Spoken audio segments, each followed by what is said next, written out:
external hard drive was like 4 gigabytes, and that was like massive space.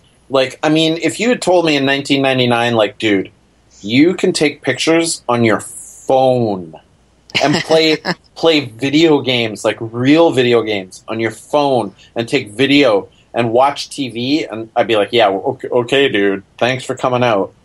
Like, it's pretty incredible the world we live in now. I mean, it's crazy. When I was a teenager, right before I left my mom and dad's house, the internet was still in our house dial-up, where if there was an incoming phone call, you had to switch the cord from the modem to the phone. Oh, yeah, I remember that for sure. Yeah, totally. And then if somebody was on the computer, they'd be so angry because I was just in the middle of listening to a song, or I was doing this, and it took hours. A picture.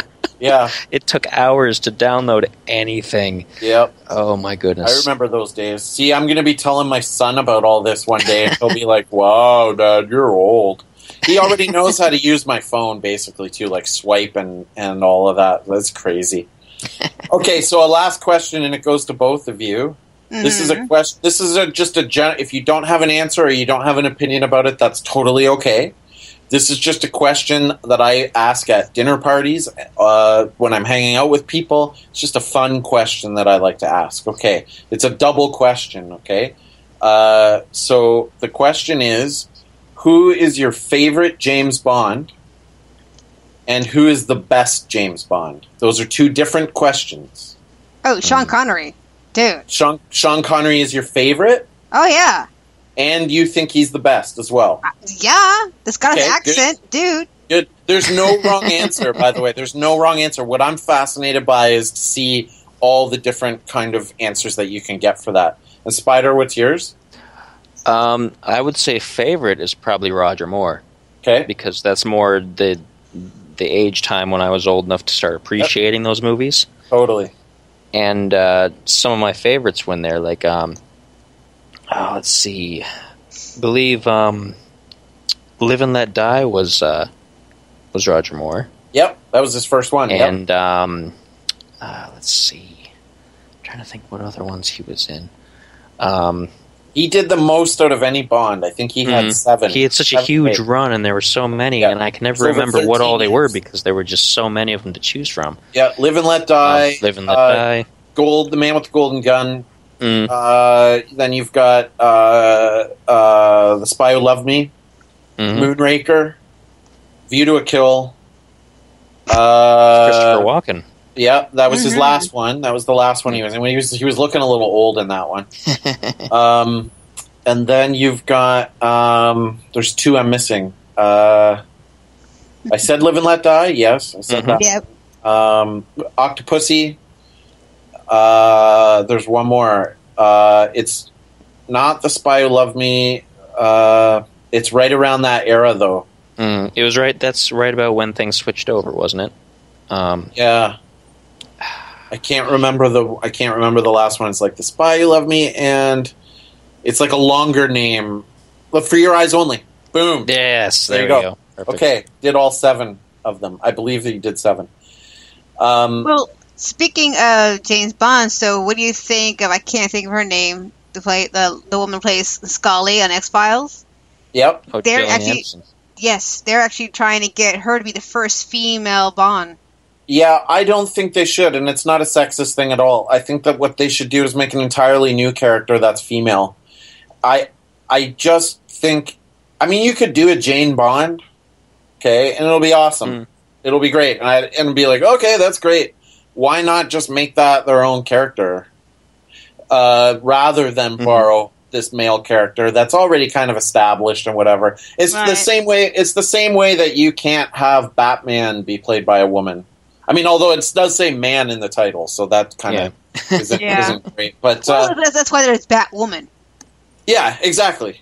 So I think it would be awkward. I would still probably watch it. It would probably be fine. Just like the new Ghostbusters is probably fine.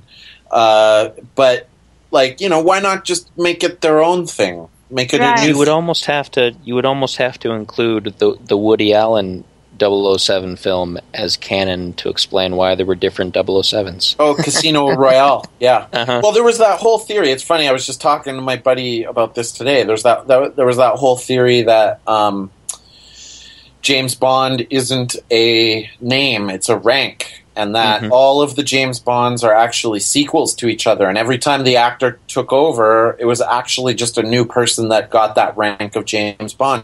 Because even when you crossed over from the Pierce Brosnan to the Daniel Craig, which was supposed to be a complete reboot, M was the same actress, Judi Dench, right? And so there was that theory kept going of like, oh man, this is the new, it's the same, it's actually a sequel, and da-da-da. But then they went and ruined it in Skyfall. Skyfall, where they showed that his name was James Bond and he's got the Bond family and everything. So that bothers me, but because I always liked that theory. That's such a cool idea, you know? Yeah. By the way, to me, you said your favorite was Roger Moore, but who's the best? Best probably was Connery. I mean, you just can't get away from the charm that he had and the way he just fit perfectly in the role. Yeah. I don't think you can. Well, he created the role, and the films were different too that he was in. Like there was less action and more. My favorite sequence from any Bond film is when he goes golfing with Goldfinger, and there's just a power play between their minds over this golf game. No punches, no explosions, but like super tense and like awesome. That's James Bond to me, not car chases and whatever. So I got to agree with you. I think the best is Connery. It's hard to argue against that, but my favorite right now, it tends to change every few years. I tend to waffle.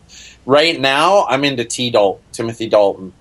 And good call. That one that he did, he'd only did 2 movies. The second one he did Living Daylights and License to Kill. Yeah, License to Kill sucks, but Living Daylights is, to me, the reason I'm in love with that movie right now is it's the last true Bond film. It was the last Bond film that was produced by Albert Broccoli. It's the last Bond film that John Barry did all the music for. And it just felt like the films that came before it, before the Pierce Brosnan action era took over. And I just love it. I watched it again recently, and it's like it's totally a complete Bond gold film. And I just like him. I thought he was kind of a grittier take on James Bond, totally underrated. So I'm into him right now. But I could go, sure, it's often Connery or it's often Moore. I like Daniel Craig. They're all good for different reasons. So, well, there's my questions. Cool. You guys did well. Woohoo! I'm glad we passed the test. Yes. Oh, and Spider, we're friends now. We are friends. See, yeah, I just got a message on the show. Send him a message. You are now friends. Amazing. Yes. Yay! You guys are now you guys are no longer separate at birth anymore. You guys found each other things too. Let's talk about the music. Yay! I love it. Well, networking is really important. Yes. So I'm glad to have met you guys, and obviously we'll keep in touch on all that stuff. That's kind of one of the best things I like about being in the music industry is making connections and working with different people on different projects, and it's kind of nice. All right, so before you take off, what song do you want us to play as you go? We got The Shifts, I Am Burning, Dig In. So okay. So either The Shift or Digging In, they're both, I would consider them both the ballads, although Digging In is way more of a ballad. It's got a piano in it, and it's very sensitive and everything.